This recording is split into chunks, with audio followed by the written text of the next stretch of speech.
এটা হলো আমাদের দুজনের কোনো একটা উইকেন্ডের একটা সুন্দর মুহূর্ত। আমরা যাব এখন হচ্ছে অহনদের দোকানে, মানে ওর যে রেস্টুরেন্টটা আছে সেখানে যাব। তার জন্য আমরা কর্তা গিন্নি মিলে রেডি হয়ে নিচ্ছি। চলে এসেছি দ্য গ্রেভিজে। এই গ্রেভিজ সম্পর্কে আমি তোমাদের আগেই বলেছিলাম। দোকানটা হচ্ছে হুডিতে। এটা হচ্ছে একটা ক্লাউড কিচেন।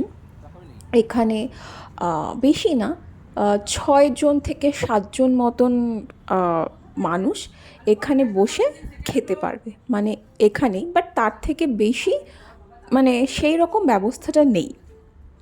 তো যাই হোক, এখানের অ্যাম্বিয়েন্সটা তো আমার ভীষণই ভালো লাগে সবসময়, কারণ এরা আমাদের ভীষণ কাছের। তো কিছু এসছিলেন কাস্টমার এখানে, তারা কাপল অ্যাকচুয়ালি খেতে এসেছিলেন। আর সেই ফাঁকে আমরা একটু গল্পও করে নিচ্ছিলাম দুজনে মিলে। তো আমি এখানে এসেছিলাম হচ্ছে স্যুপের টানে। তো স্যুপ বলার সাথে সাথে স্যুপও চলে এসেছে। তো এখানের স্যুপটা আমার ভীষণ ভালো লাগে।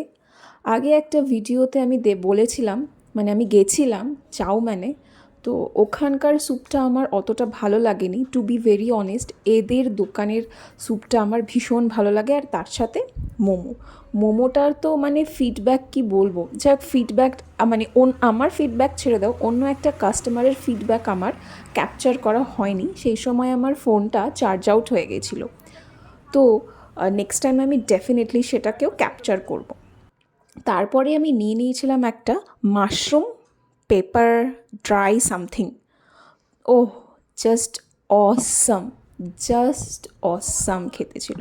তখন বেজে গেছিলো অলমোস্ট 10:30 11টা। এটা খেয়েই বাড়ি চলে যাব।